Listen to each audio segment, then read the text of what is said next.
Hola, what is up, everybody? Welcome back to the Reliable HVACR podcast. If you're watching this on YouTube, make sure you're subscribed, like, comment. If you're listening to this over on the podcast, like Spotify, Apple Podcasts, Google Podcasts, wherever it is, it's a bit available on all platforms. Please leave us a 5-star review to help us get out to more people. I love doing this because it is good conversations with good people. Anybody is welcome. If you guys ever want to be a guest on this show, if you guys listen or watch any of my content, go ahead and message me. Come on, tell your story. That's what it's about. If there's any sponsors that want to reach out and support the show, go ahead and also reach out to me.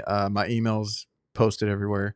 reliablehvacr956@gmail.com is how you can get a hold of me.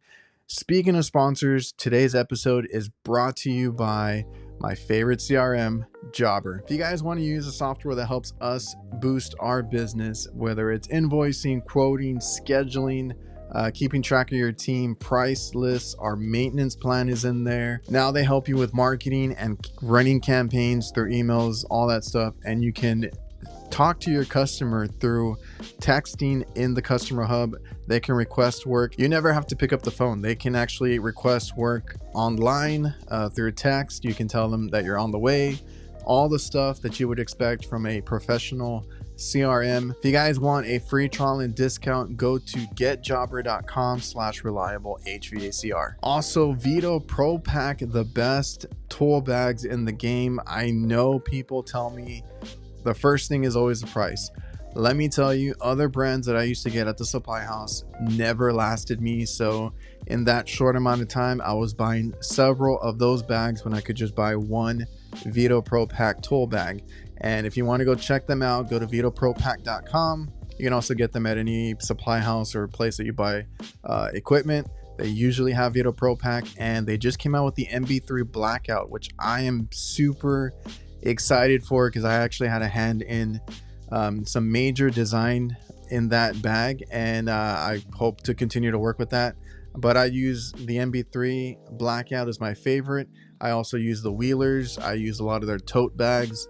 I even have something in my van that just holds bottles and miscellaneous things, and it's made by them too. They have a bag for every scenario, so you won't be disappointed. Go check out VETO Pro Pack. And if you go to their website, go to the customer profile, you'll find me in there. You can learn a little bit more about me, and you'll probably see a lot of these YouTubers and people on Instagram that you might watch in that section. And when you're ready to level up your business, you can join BOSCH Home Comfort Pro. When you sign up, you get exclusive deals, priority technical support, and free marketing and advertising resources. By choosing BOSCH, you can represent one of the largest HVAC brands in the market with over 100 years of industry expertise. Join today at boschhomecomfort.us/HC Pro. And a big thanks to all the sponsors that make this show possible and moving forward.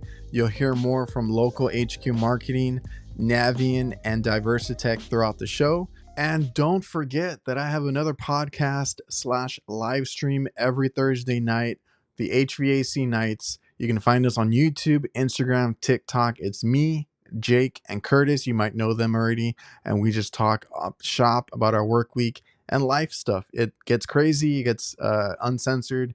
It's a fun time. So come check us out live every Thursday on YouTube.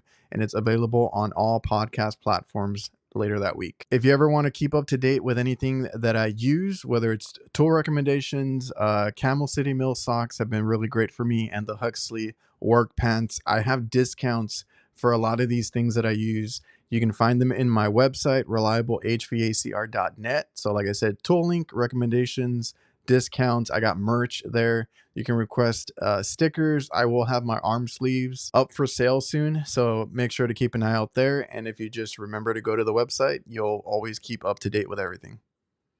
On this episode, we have Valerie Jimenez, also known as That AC Repair Chick, over on TikTok. I believe she has a YouTube channel. I'll make sure to leave everything in the description if you guys want to go follow her and check out the content that she's putting out. She's over in Florida doing HVAC work. So she actually came from a family business to where she was in the office doing work. Then she got out in the field later on, and now she's actually teaching.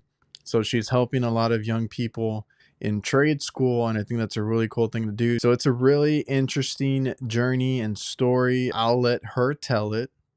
Now, if you guys are watching this on YouTube, I apologize, guys. The video got screwed up.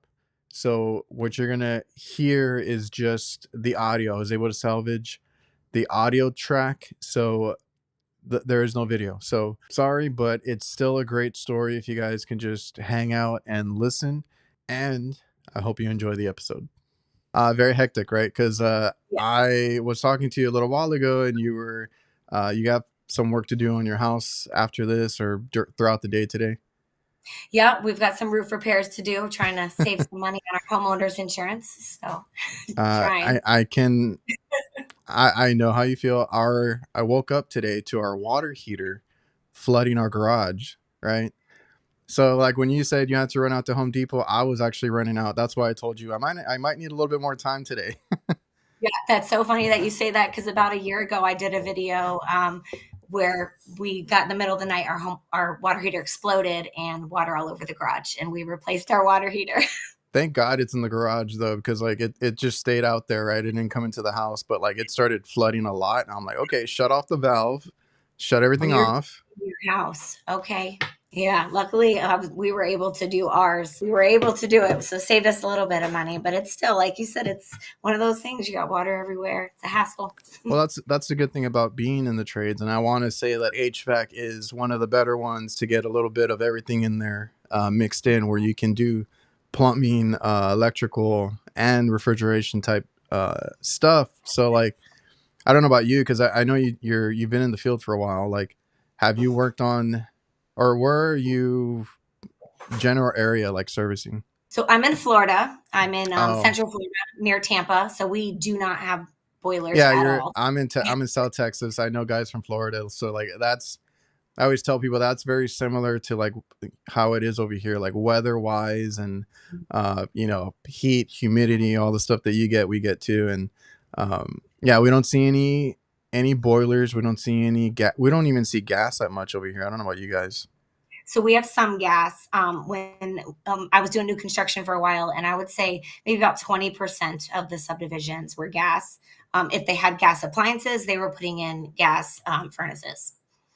Yeah, we everybody's been electrified here in where I'm at, the Texas, the whole incentives, rebates, everything, but our grid goes down if the wind blows too hard. So I don't know how that's going to work out. Oh man. Yeah, That'd it's be, not the greatest, but we deal with it. yep, we So do. let me just ask you this then. Have you always been somebody who's handy at, you know, doing this kind of stuff? So pretty much my dad, I was very close to my dad growing up, and he was always having me help him with whatever. He did construction, so he'd bring me to construction sites and helping me and my brother. Give me a hand doing this, lift me up. I'd be caulking for him, when I was 10 years old, and so I've always kind of been in the field doing Are stuff. any of your siblings in the field too, like doing either HVAC or any other trade? Yep. So my brother is also in HVAC. He's been doing it the same amount of time as I have. Okay, so you have, some family members in that too. Because I've spoken to other guys and they're like one of six or one of I don't know how many, and they're the only ones that went with their dad to go work. So like it's always interesting because my whole thing is my dad does the food service side, so he does like commercial kitchen equipment, right? So like fryers, ovens, all that kind of deal. And I used to go help him out as a helper, go do little things here and there, and that's how I got my foot in the door, I guess. My youngest brother, because I'm oldest of three, is working with us now. He loves, doing the HVAC side, and we're very opposite, but that's a good thing. Like I'm more like my dad. I'm like, get in, get out, tough it out, all that kind of stuff. I love figuring out things, all the hard calls. He's very meticulous and borderline like OCD, and I'm not. So like sometimes it's good to have him on the job, right? Because he's gonna make sure everything's straight, done the right way, and careful too, because I'm not always the most careful person. Um, Mhm. so my youngest brother's with us, and then my middle brother worked for. I've told this a few times, but he worked for us for a day. He's like, nope, I don't want to do this. I quit. I'm good. Yeah, no thanks. So yeah, with us, my dad had a business when we were young. So he had a few different companies before he landed in HVAC. And when he had his business, my brother and I both started working for him as teenagers. We were 16. My older sister, she went to the medical field. She Oh, the okay. same. She's like, this is not for me. So she's an RN. Again, that's not for me. So, Hmm. we've been in it a long time. My brother and I, kind of grew up in it basically. So when we opened a business, naturally we did it together Okay. because we thought that made sense. But it was tough working with family for me. Him and I were very different and saw things very different. And I thought, if I stay in this business, I might not be as close to my brother one day. So I sold, and he still has the business. He runs it to this day. Oh, okay. Well, that's cool. I mean, it's still stayed open and you got to do your own thing. This podcast is presented by Local. Local works tirelessly to help HVAC contractors rank higher on Google. They use an attack methodology to make sure that contractors dominate their local service areas and increase their market share and generate higher revenue. Reach out to Local at localhq.com/reliable. Mention me or the Reliable HVACR podcast, and you'll get 2 months of SEO for free. I totally get that. Now, I've talked to guys that work for their dad or like their siblings or whatever it is, but mostly like father and son type deals. And they have to split because of that dynamic, right? And it's very stressful, especially when you're not doing so well or when calls are low. And Mhm. that money, it's always a money thing. So Yeah. I totally get it, because like I work with my dad, I work with my uncle, I work with my brother, right? So we're a whole family thing. I had another uncle that used to work for us too. That went completely sour. So that's a hard one, because we don't really talk to him anymore. I mean, like you said, you're afraid Right. that that's going to happen. I've had it happen with one of my uncles. Yeah. Um, and it's just, it's hard to work with family. I've always told people, like, I'm lucky enough that, we have good relationships, but my brother, the one that I told you is OCD and all that, Mhm. I have to split up him and my dad sometimes because they'll get into it, because my dad just wants to get it done and my brother wants it done perfect. Right. Right. Right. I understand, but like then I have to look at my brother too. Sometimes I'm like, just please do it. I'm like, we got to get out of here. Yeah, you're done, please. Yeah. So I think if my dad was still alive, I think that my brother and I would have made it work. I think Oh, okay, 'cause yeah, our anchor, he passed in 2017, so it was just hard, and like I said, he's still doing it. He's running the business, and I honestly feel like getting this job. I'm a teacher now. I yes, teach at our local trade school, and I feel like this is where I'm supposed to be. So I feel like now at this point, I helped him get started. He got a good start, and I'm where I'm supposed to be. So I think it worked out for both of us. yeah, and that's an awesome story. Like, everybody's different, everybody's path is different, and it's cool that that kind of worked out for It you and your definitely. brother, right? Like he does what he wants, and you've done this amazing thing about teaching and all that, which I'll get into in a minute. Um, but yeah, like I said, working for my dad, he had a health scare not too long ago in a hospital for a while, and he's not like he used to be. I mean, not even a year ago. So he's slowly, I'm trying to get him to backpedal out of doing so much work, right? So it's going to be Mhm. more on me and my brother, and we're having to kind of, you know, well, I guess we're played by ear, but we're kind of trying to figure it out as we go. And it's hard because, like you said, your dad, I guess, was your anchor, right? Like my dad is that for us too, and I'm like, please slow down, take care of yourself. That's Yeah. always a scary thing.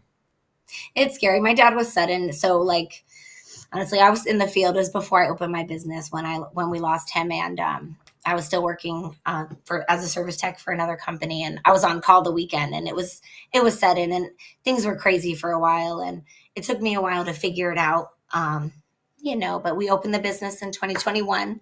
right in the beginning. And then we worked together for about a year and a half.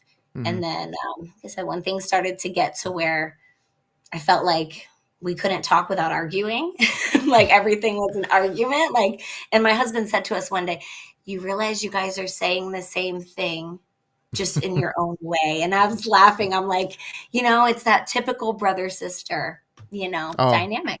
my brother gets on my nerves all the time. I understand. Right. It's different with family, And he used to ride with me all the time, right? So now like as soon as he got his own van, I'm like, thank God, right? Yeah. You can go do your own thing and, it works out. So, Or at least, like I'll help him out sometimes, but at least I don't have to, have him the whole day, right? It's like I right. love I love you, but like just I can't do it all day, right? Right. Now we get along great. We'll probably get Outside along of better. work, yes, right? Yep. Yep. Exactly. That's the reason we get along great, is because we don't work together anymore. Yeah, I've heard that so many times, and it's funny. I'm like, I gotta, me and my dad, and and my brother, like we gotta sometimes just be separate at work. We can't all be together all the time. Even though like when we started, it was great. Mhm. Having a lunch together every day and doing all these little jobs. Right now that we've grown, it's so hectic. My summer has not ended yet. It's still 100 and some degrees here. Um, Yep. I think you guys, well, we're getting a little bit of the rain too here and there. I think you guys, like I said, get the same kind of weather. Yeah. So we're It's like about hot. 90. You're what? We're right around 98 most days. Yeah. See, it's like real hot. It might rain for a little bit and then it gets real hot again. And then humid, hot and humid. To, Right today here. we got rain, which kind of sucked. Like I had to go get the water heater and it was raining. And Mhm. and you would think it feels nice, but no, it doesn't. It's just super humid and hot. I'm like, this is the worst. Yeah. So my sister lives in Texas, my oldest sister, in Argyle, and I was out there over the summer in July. And when I was there, it was still like in the 90s. And she was like, "It's not even hot yet." She's like, "You'll see." And then about a week into August, she sent me a screenshot of how hot it was. It was like 103. I was like, "Oh man, I just missed it." But yeah, Lucky the same. you. Actually, I'm actually looking forward to the actual fall weather. Still waiting for that. Yeah, we don't really get one of those here. So where she is For a near little Dallas. bit. I remember it feeling less humid where she was than it felt here. But even out there, I went out there and the first thing I did was scope out her air conditioner and tell her to Mm. cut back all of her bushes. And these are too close. And you never stop, never stop. So I know it's always that meme or that joke everybody says like when they go out to whether it's a hotel or Airbnb or just out in public, you see the ductwork. It's just something that you notice after you get into the field. Yeah. Well, when I go to Airbnbs, I walk around and put my hand over the condenser just to double check it's pulling out the hot air. I can't help myself. We got in a pretty, to me it was a pretty nice hotel for vacation this summer up in, I think it was Houston. We went up to Houston because I have friends up there, Mhm. and I guess they wanted to hide the AC unit, right? It's one of those that's under the windowsill. I don't know what you call them, but like in the hotels you have those. Yeah, the And through the wall. and I think I guess they wanted to hide it, so they put like a bench over it, right? And then my girlfriend was like, "This is not gonna work, right?" I'm like, "No, all the air is getting trapped underneath it." So Yeah, we ended up just taking off the bench and like throwing it to the other side of the room and stuff. And I was like, okay, much better. man, some people don't even think about those things. It's all we think about being in this trade, I think. And then, well, you do service work too. Like they never think of the Mhm. service technician either. Like, oh, it's never going to need to be replaced or never going to be broken down. They don't need access to it. No, we'll just run the copper right over these screws right in front of them. No big deal. Today's episode is also brought to you by NAVIEN. If you haven't seen it yet, NAVIEN has entered the HVAC space in a big way with the new NPF hydro furnace. This hydronic forced air furnace delivers industry-leading variable capacity operation from 15 to 100% in both natural and propane configurations. You can learn more at navieninc.com. I also want to thank DIVERSITECH. They simplify your work. They have everything a contractor needs to complete a job. That goes from equipment mounting, condensate, management, tools, maintenance chemicals, electrical components, indoor air quality, and much more. They have different branches under the same umbrella. More than likely, you're already using some of their products or tools. So go check out DIVERSITECH.com, and it's your one-stop shop for everything HVAC. I do a lot of rooftops, so it's not as bad as I've seen like some of the, like, you know, when they, like you said, bushes or anything that might obstruct your access to a system on the side of the house or anything. I've seen like really bad ones. But like I said, I do rooftop stuff. So like I have one that is really annoying. It's a walk-in cooler, but the condenser's on the roof. So when I go up there, they ran a I had to double check because I want to make sure it wasn't a power line, but they ran a cable line like right over it, and it hangs on the unit. So when I gotta like get on one side and take off the bolts or whatever, and then get on the other side to get to the condenser or something like that, or or like the service ports, I gotta keep ducking under this because it's a small condenser, right? It's only a few feet off the ground, but like that line is ran right on it. So I'm like ducking over it. It's like it's too tall for me to jump over it, so I got to duck under it all the time. Right, right. And I'm like, come on, guys. Yeah, no, with residential. So I do residential. It's I don't do a lot of commercial at all, like light commercial. But that is builders. They put bushes all around the units because we want to hide them. It's ugly, and then people don't know and they don't trim them. And yeah, it's the worst. We had one that was a pain that they have landscapers at this because I do a lot of fast food chains, right? So I needed to change up. It was a walk-in box that was outside of the building, right? So it was kind of easy to get to. It's like attached to the back of the building. At some point, their landscapers put bushes and like let them grow out, and we had to replace the condenser. Now we have a Genie lift that we got not too long ago, and I was like, okay, it's easy work, not a problem. Then we get there and we're like, oh man, the bushes. I was like, whatever. Like we damaged some of it. We had to like make our way through it, and I'm like, oh, I don't know what to tell you. Maybe they won't notice. So honestly, like I used to be really worried about that. Like I really was. I didn't want to hurt people's bushes. Yeah. And then after a while, I really got to the point where I was like, you know what? They know I'm coming here to work on it. And I'll tell people like, hey, I'm going to have to trim some of that back. And oh yeah, whatever you need. And I'll take my side cutters and I'll just cut what I need. If they know you're going, I would assume they would make sure that there's nothing. Because I've heard of other ones where they have, because I know guys. I actually know a guy that I do another show with, Jake, that he works in Florida, and a lot of his stuff is in the garage. Like all his indoor units are in the garage, right? I'm like, I always tell him, you must be nice, dude, because all of mine are in the attic. Like if I wanted to do residential, they're all in the attic, and I'm like, no, I'm good.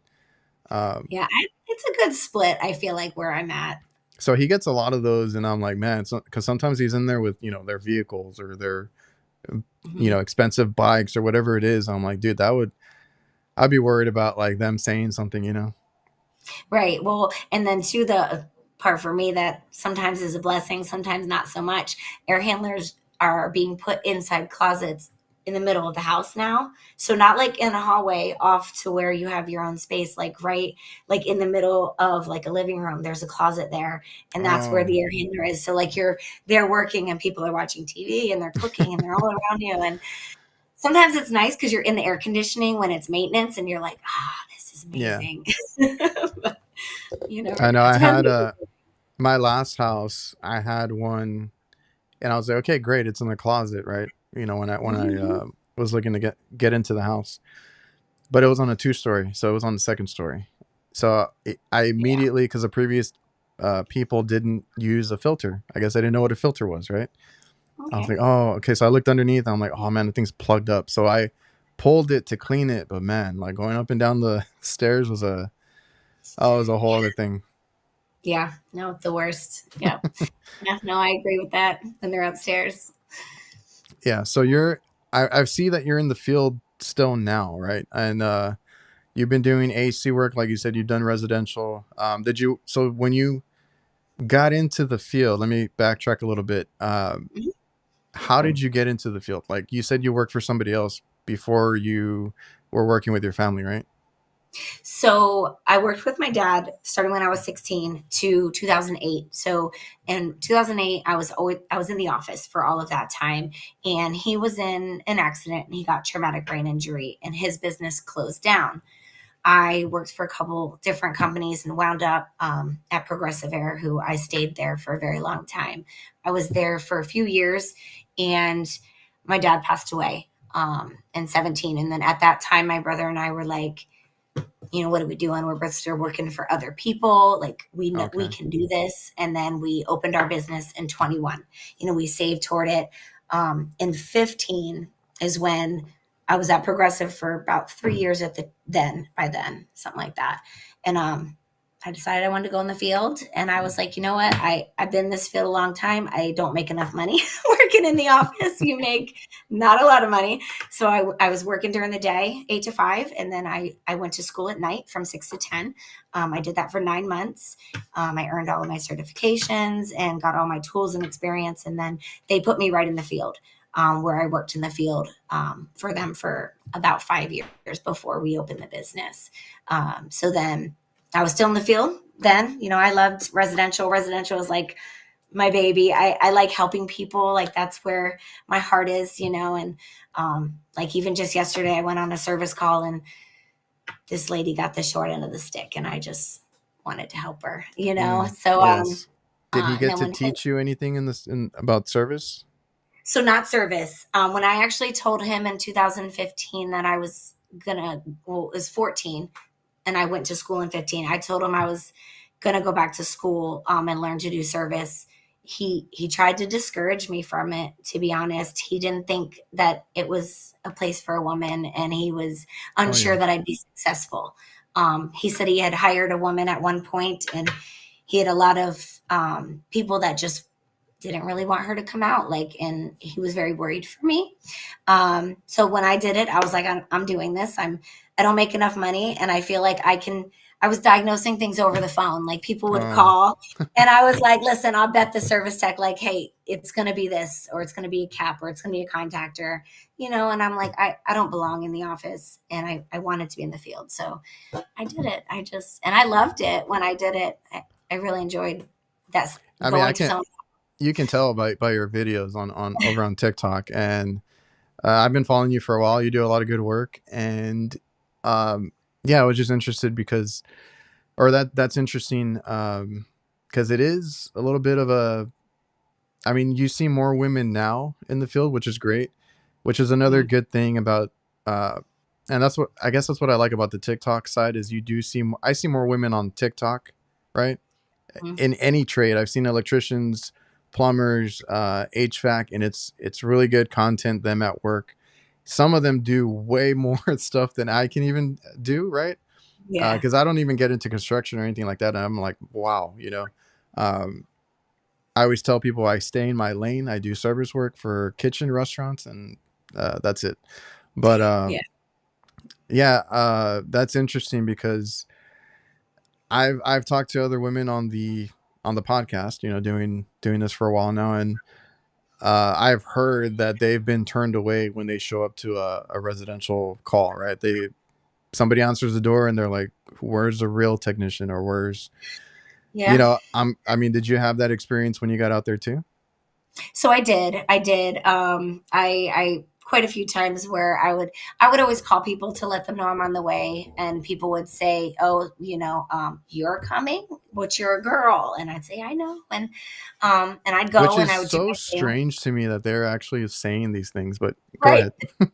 No, and there's been times I've showed up still, and they look behind me, like they look past me, like to Yeah. see if someone's with me, and I'm like, it's just me. And oh, and they'll sometimes have asked me if I have some help to come help me, or is there someone else I can call. And every time I've been able to talk my way into that house and prove my way wrong, my prove what I know, because I Yeah. feel like, to me, like it's an insult. I actually did. I had one lady who, my very first summer, I'll never forget this lady.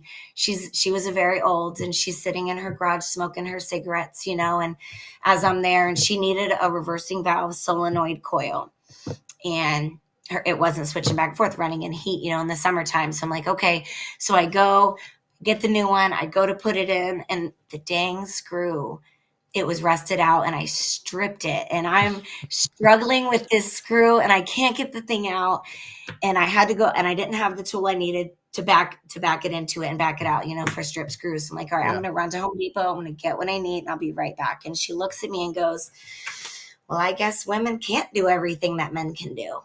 And I said, yes, I can. I just need a different tool. I'll be right back. And I went, I blew off some steam. I came back, I fixed it. And she was just like, huh, all right, well, I see. And she, and that for me, like, I could have been like, you know what? I'm not dealing with this, but I wanted to prove her wrong. See, that's the other thing. Like what, like with any technician, keeping your cool is part of the job. I mean, that's something that maybe doesn't get talked about too much, but like, I get frustrated with customers too. And I mean, nothing like what you had, but when I started, I was the owner's son, right? Like my dad was running this business, and they're like, who's this kid? Little did they know I was the actual like contractor, because I got my license right away. Like after school, I went into it as quickly as I could. So I had that little stigma on me, that I didn't know what I was doing either, or, anything like that. And you have to keep your cool. You have to, I mean, I learned it later because I used to get upset too. And I'm like, okay, I have to if a customer gives you, you can only take so much, obviously. So, if somebody's just being impossible to work with, that's a different story. But if you can keep your cool and turn that customer, or prove that customer that you know what you're doing, or you can do the work, that's always the best way to go about it. And that's the best feeling. I'm sure you felt really great after that, that you can prove them wrong. Right. Yeah. And even though in the next year when I saw her, because they sent me on her maintenance the next year. And of course, as soon as I pulled up to the house, I'm like, oh man. And she looked at me and she's like, oh, you're still doing it. And I was like, I am. And she's like, good for you. And I was like, oh, I broke her, That's always the best. She liked me, but that was probably what pushed me harder. Some people would have been like, oh, but it pushed me harder to be better. That's always a great way to go about it. I mean, and like you said, that'll make you better if you can, challenge accepted. Let me prove this, right? Yeah. And that's the way to go about it. For the most part, it was things like that. There was only one customer that I ever went to that made me uncomfortable in a way that I wouldn't go back there. And it was like following me around. Like you can feel them like looking at you. They made me feel like not safe. And I don't know how to explain it really, except the way he was talking, the comments he was making, they were inappropriate about me being a woman and my butt while I'm standing on the ladder. And I'm like, this is inappropriate. And then I diagnosed the unit, and then I left. I did. I asked my boss not to ever send me back. And I actually put a note in the file, and it was funny because they fixed it, and then they said they fired that customer. And I was like, oh.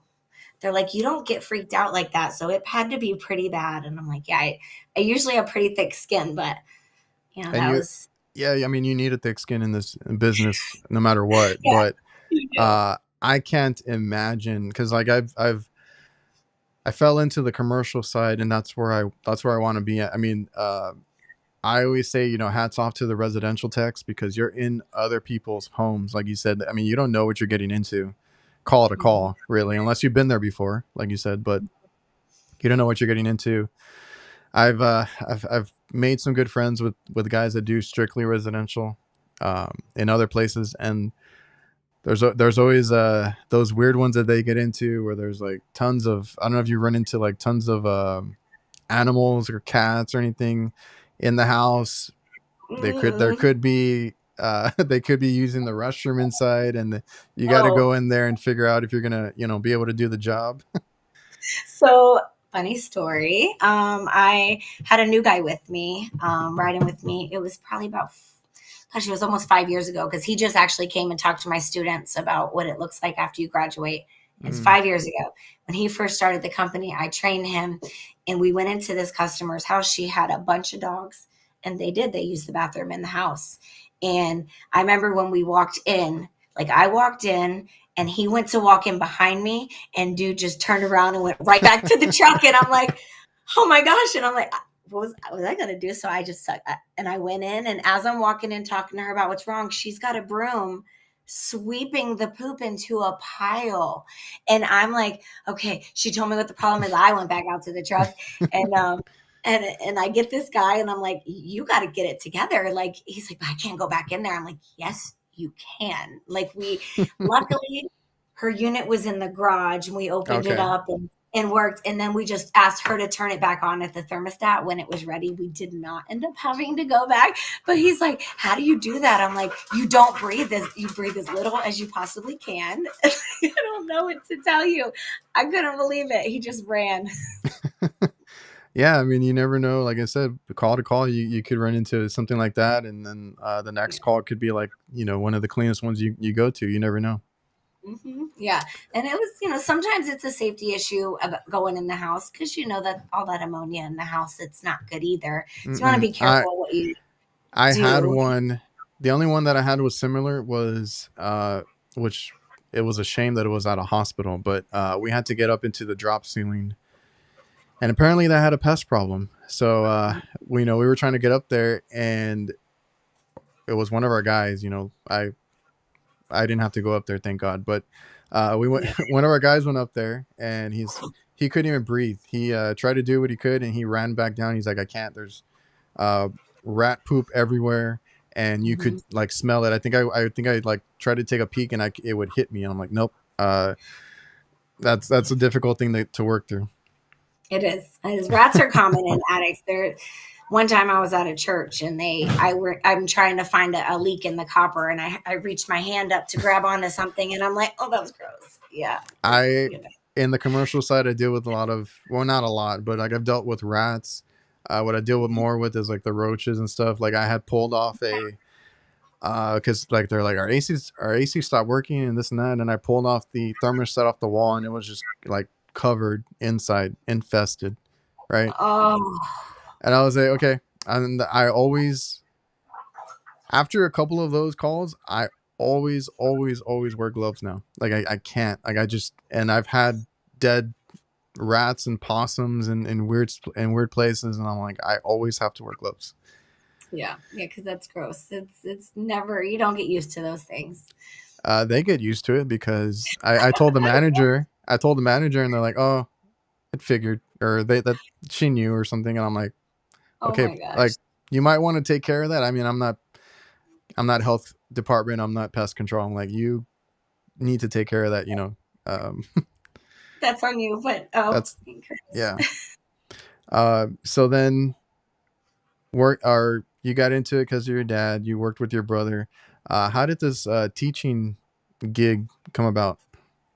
All right. So when I decided to sell, it was a rough decision for me, and I went back to service, working for somebody else for about 8 months while I tried to figure it out. And I'm a Christian, and I prayed a lot about, what am I supposed to do? Like I thought that was my life, and it's not. Like, what do I do? And praying one day, and then I get this email about this position for an HVAC instructor at Marchman, and I'm like, okay, let's give it a shot. So I applied on a Monday. They called me Tuesday and asked me to come in for an interview Thursday. So I did. And I was hired that afternoon. So I was Really? like, I just feel like this, for the school, it's a trade school. Hmm. And it's just part of the district school board. So I'm like, things don't happen that quickly if it's not meant to be. So I just felt like I went, got fingerprinted, and put in my notice where I was, and started in 2 weeks. And I would have never in a million years pictured myself teaching, because it gave me such anxiety to think about standing in front of people and talking. Yeah. I was never, and I'm just like, you know what, I can do this. And I started in the shop, like more having the guys in the shop, because I was more comfortable there. Hmm. So I could have everyone standing around me at the shop, and it was fine. It was when they're all sitting in their seats and staring at me that I like would get that, little feeling in my belly. But then it just kind of grew on me. And these guys, like, I just really started to love it. And then last summer, May was graduation. And when I first started, I had this one student that was really struggling. And I kind of pushed him a lot because I saw potential in him, but he didn't have the motivation. And then when he graduated and he got a job, and he like texted me this long like text thanking me for pushing him, and he's like, I never could have done this without you. And I'm like, oh, this is where I'm supposed to be. So That's awesome. But yeah, like even myself, like when I was going through college and all that, I hated doing the little presentations you got to do in front of the class. So I never would have thought of doing anything like that either. But uh, I remember at one point my girlfriend was like, "Would you ever like teach?" I'm like, "Ah, I don't know." Like I guess you had that mentality of just going for it and just doing it. Um, I don't know. You didn't. Well, I guess you answered that you were a little bit oh, I nervous was or terrified. something. Yeah. I was terrified, but like, so the way I saw it is I went in the field and I worked my butt off and I did all of these things to own my own business. And it happened and then it didn't work out. And I did not want to open another one Yeah. to compete against my brother. I didn't want to start over. And I said, I'm going to get out of the field. I'll be off at 3:30 every day. I can pick up my son from school and all the things I never realized I was missing out on because, you don't get home till 9 o'clock every night in the summer when you're a service tech. So it just, to me, it was like I had to. And then I did it. And then I realized I was better at it than I thought I would once I got past the nerves. Hmm. Um, and it was hard, but you just do it. Still too. I stand up in front of the class sometimes and I can feel myself swaying, back and forth and like kind of because it's nerves and but you get to know the guys and they're like, when you see them all succeeding, it's like something you can't even explain how good it makes you feel. So, if you don't mind, what is the trade school that you teach at? Marchman Technical College. So we're And in Newport Richey. oh, I'm sorry, say that again. We're in Newport Richey in Florida. Is that what kind of program is that? Like how long and all, I don't know. What do you guys do there? Yep. So it's a clock hour program. So it's 1,350 hours. They have all different trades from, welding, electricity, auto, they've got culinary, different digital cinema and classes like that. So it's all the trades. We also do dual enrollment with the high school. So Oh, if you're a junior or a senior and you want to go to trade school, you can apply for dual enrollment and the district will pay for you to go to college while you're still in high school. So it usually, with all the breaks for the school, comes out to about a year and a half. But halfway or 70%, I'm sorry. Once they hit 900 hours, students are eligible for OJT. So then we have a lot of business partners that will send them to these different business partners to get a job, and they'll work, earn a wage while they're still in school and earning that degree and certifications. that sounds like a really good school actually. Because you get well, I've kind of heard of that kind of stuff, like where it starts in high school and all that, which I Mhm. think is great because it doesn't get talked about enough. I wish that would have been around when I was in high school because they always tell you to be A, B, or C, and that's it, and they don't tell you about the trades, and that's good. Also, because like I went to a community college to do mine, so I took a year off after high school because I didn't know what I wanted to do. Even with my dad being in the food service industry, I mean, I still don't like that side of it. I prefer doing what I do. Uh, Mhm. so I didn't know, and then my parents kind of brought that to my attention, like there's this other side to the business because he wanted to do, I guess, what you would call hot and cold side, right? So Mhm. looked into it. I went to a community college. I lucked out. Mine was really good. We had a lot of equipment to actually work on, right?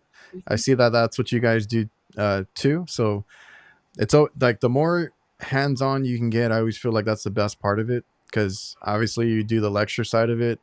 I did okay with the lecture side, but like the hands-on stuff was really where a lot of us like got interested, intrigued, and kind of piqued our interest.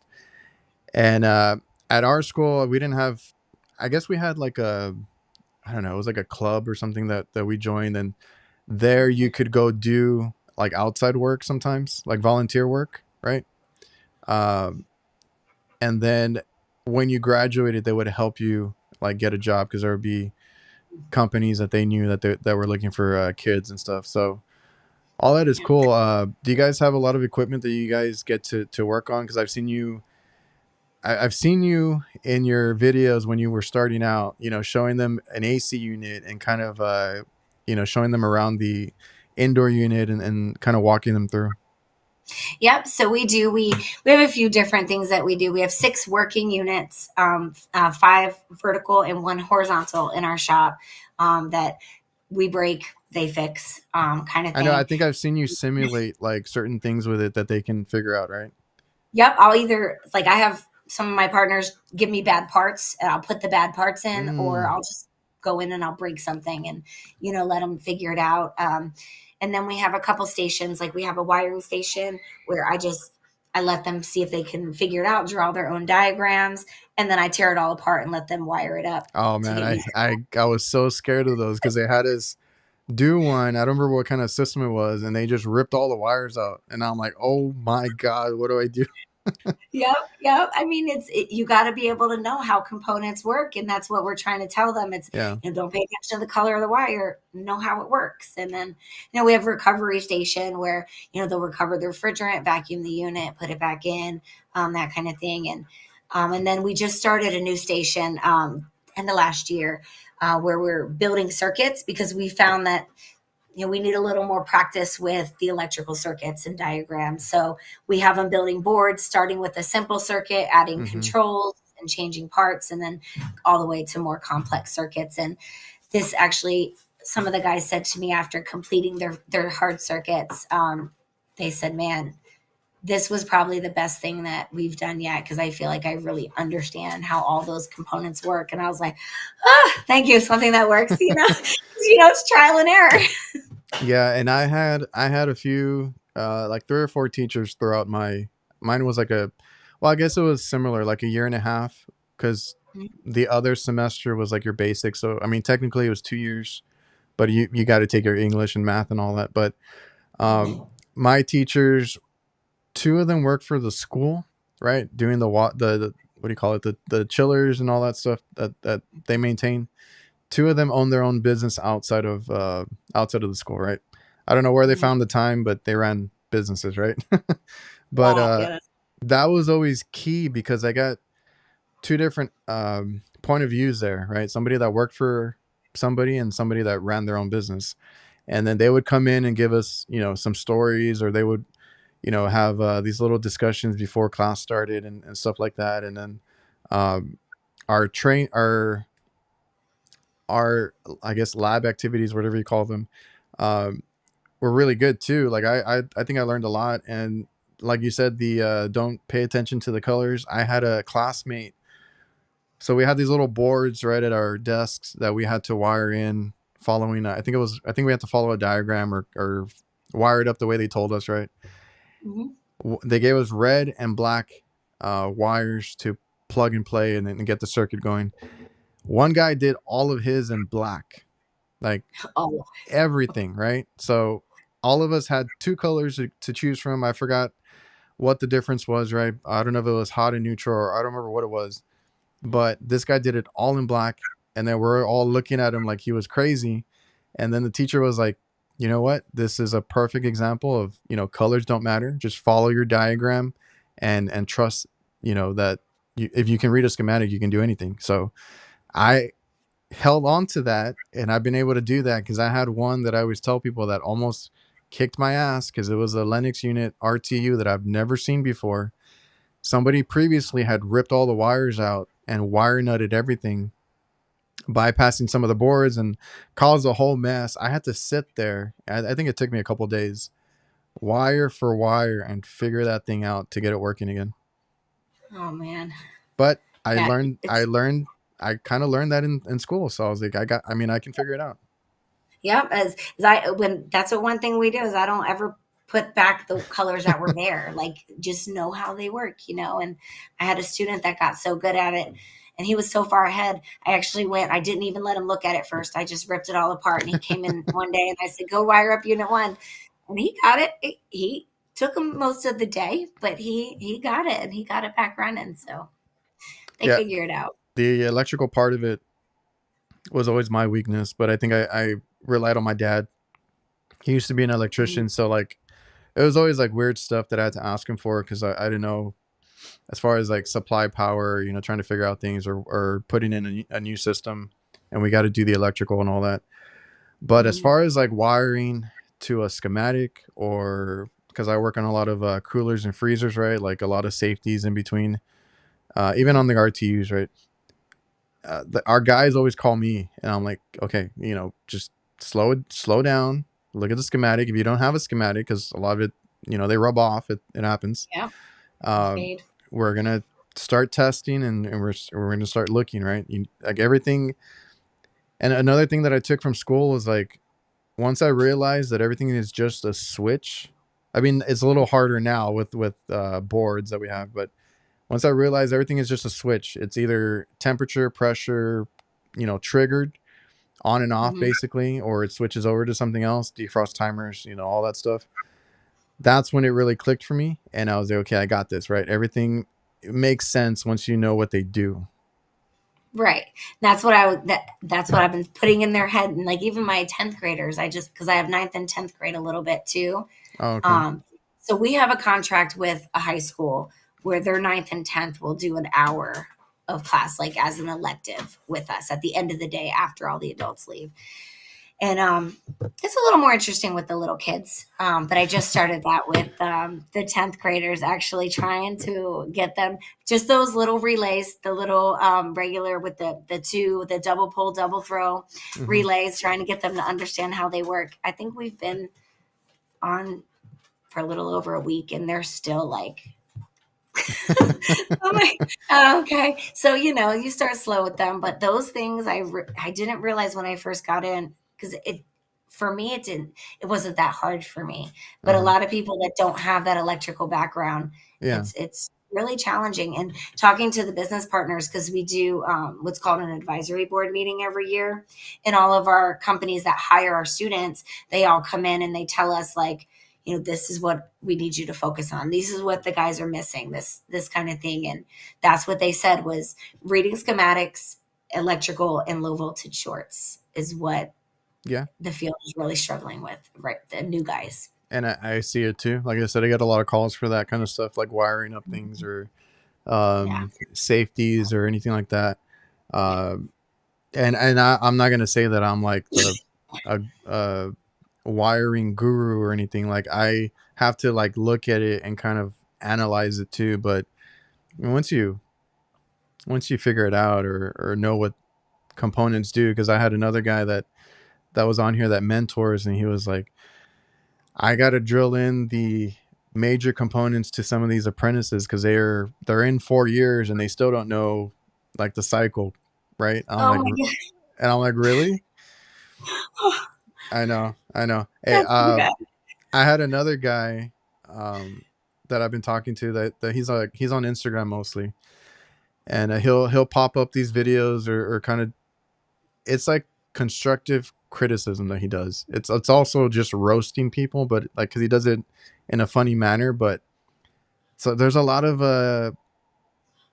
I don't know, Instagram people that will post. I mean, I'm sure it's on TikTok. I haven't been on TikTok recently, but they post to market their business, right? And they're like, okay, we're gonna do this to a system, and then like there's a guy that explained a compressor, and I made a comment because I'm like, everything after he said this is a compressor was completely wrong, right? Oh He's god. like, it changes what does he say? It changes stages from liquid to vapor in the compressor. It Mm. it makes the compressor makes it cold inside, and I don't know what. And I was like, dude, that's hurting my head just listening to that. People on social media, I mean, they can be really rough. I used to really get defensive, and then I had to just stop because I realized they don't know. I had one guy that said he was a technician, and when I was explaining to someone how a system removes heat from your house, like he literally commented on the video and was like, "That is so stupid. That is not how they work." Like, and went on this rant, and I'm like, just bite your tongue, Valerie. It's not worth it. It's not worth it. No, You that know? was man. And when that guy mentioned to me about, like, younger guys not knowing the cycle, it took me back to school, right? And I was like, that was the one thing that I really wanted to get right away. And I actually, it seemed, I got overwhelmed when I started because it seemed like a lot, right? I'm like, okay, high temperature vapor, high temperature this, high, like low temperature this, like when does it change its a state and all that. And then, like, they drilled it into us. So, like, they drilled it in, and I could picture it vividly right now, like the way they taught us. And I'm like, okay, I understand Yeah. that. And that's another thing, right? I've talked to that with other guys. Like, a lot of guys that do the troubleshooting, or like you said, or like you do residential, you go out there and you got to figure out what the problem is. If you know what state your refrigerant is in each of the components, or what they do, you can figure it out. Because I've gone out to a lot of calls, and it's like, oh, it's the compressor, oh, it's the TXV, or whatever it is. And I'm like, did you check if something else, like restriction or anything like that, right? Because you're going to have a lot of, or I guess the main one is the one you always want to check first is your airflow, right? Because I've Right. had guys that dump in refrigerant because they have a low suction. I'm like, did you check your high side? Because some guys are just not, they just check the low side, right? I'm like, you plugged up filter, dirty coil, whatever else. There's a lot Mm-hmm. that goes into it. Yeah. Yeah. No, So, for sure. are you still in the field though? Because I thought I saw you working. Yes. So I do side work. I Okay. do, and if anybody needs anything, I help out friends of family, different things like that. I don't do a lot of change outs, but I do have somebody that pulls permits for me if I need to do any change outs so that everything's Okay. permitted and legal the way it's supposed to. Like actually yesterday I went to a service call. My cousin from New Jersey knows somebody that just moved here and right close to where I live in Spring Hill, and brand new house. She just bought it, moved in 2 weeks ago, and our AC's down. And I'm like, oh my gosh. So I go, pan in the attic, full of water, get the pan, flush the drain line, and found that thing 3.5 pounds low on refrigerant. Of course, it's 6 years old, so it's out of warranty. She's the second owner. And those kinds of things, they make me so angry because Yeah. that person knew when they sold that house, I was gonna say that it happens a lot, unfortunately. Like, they're just trying to get the house sold, and they hide everything that's wrong with it.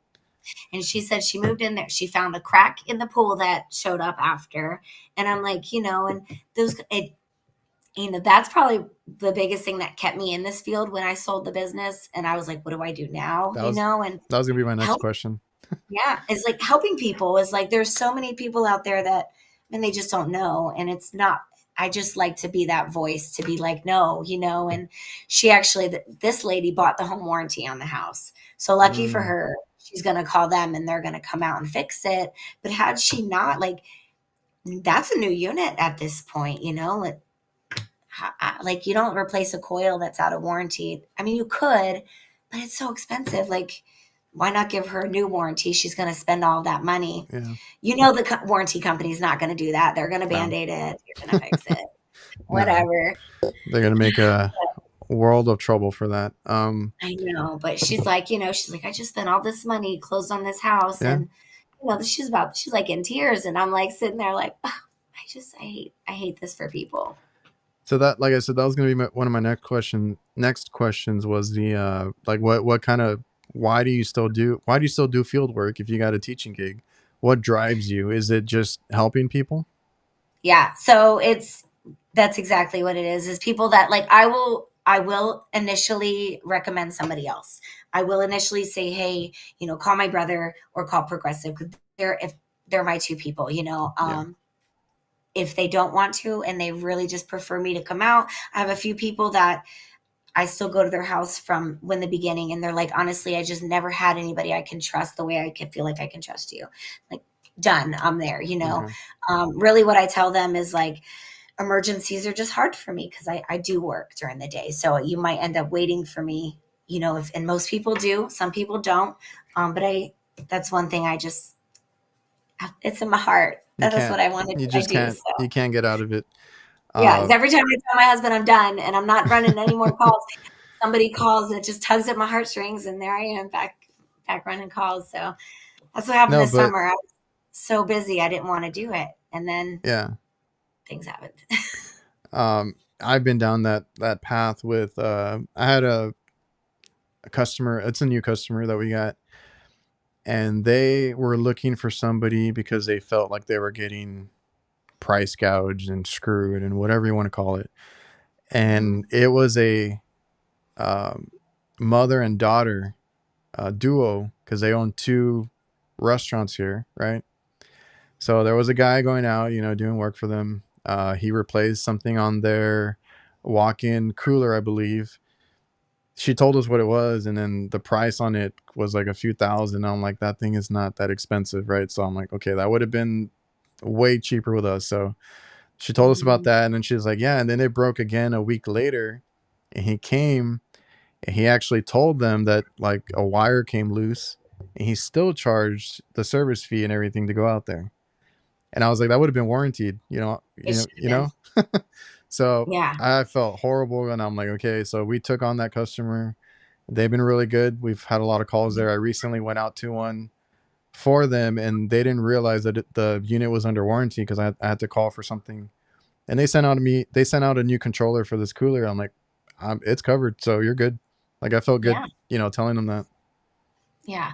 It's that feeling that you get, you know, some people, they just really appreciate someone they can trust, and, you know, to have, to be that person. And even that's why I do TikToks, is because, man, when I first started, there were so many things that, little things I learned on the way that, man, I wish I knew it all. So like, I just wanted to teach other people to make sure they all have that same advantage, you know. I don't It's know. so weird because I mean nowadays you can find anything online if you really want to look. Because when I started in '07 ish, Mhm. there was no YouTube, Instagram. No. Sure as hell wasn't any TikTok or anything like that to look up anything. Manuals were hard to find sometimes. Like there was a whole ordeal with that, right? And it wasn't Google where you can just search, put in your model number and manual, and it just populates for you like they are I now. I would I mean there was Google, so Yeah. I would still punch it in and pray that something came up, but like it Yeah. hardly ever did, right? Yeah. It wasn't as easy. No, every now and then I might be lucky that a manual was up or like some sort of literature, but then again I just told my last guest, like how long did it take to download it, right? Like my phone service was horrible or whatever laptop I had, and I was like it took forever. So I mean that's the whole Yeah. thing. Now you have so Right. many resources that you can look up anything. But also it's funny that when you like you're on TikTok, I've done the YouTube thing for a while, like the messages and the comments, right, from the younger people usually. It's like, I didn't know this, or thank you, that helped me so much. Like those are the messages, and that is why like I keep doing it too, because I I've never been this person. Somebody recently was like, man, it was a friend or a neighbor that I grew up with ran into my parents, and he's like, I can't believe Adrian is doing what he's doing because he follows me on social media. And I was like, the only reason I'm doing this is because of those messages that I get, those comments that I get. Yeah.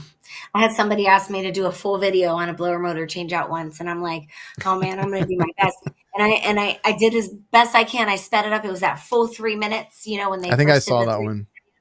And the comments I get on that video, like I have a bunch of people that'll like, man, I just watched this and then changed my first blower motor. Thank you so much. And I'm like, man, It's that's so amazing. Because like it's so they, weird, but that does happen, and that's what I tell people. Like that's the best part of it, because like when I talk to others that are looking to start posting, I'm like, honestly, whatever your job is, if you're just changing filters, if you're just a maintenance guy for the company, or you're an apprentice, you can still post, right? Because somebody else is going to be doing the same thing that you're doing, and they're going to appreciate like the insight or like any little tips or anything that you do.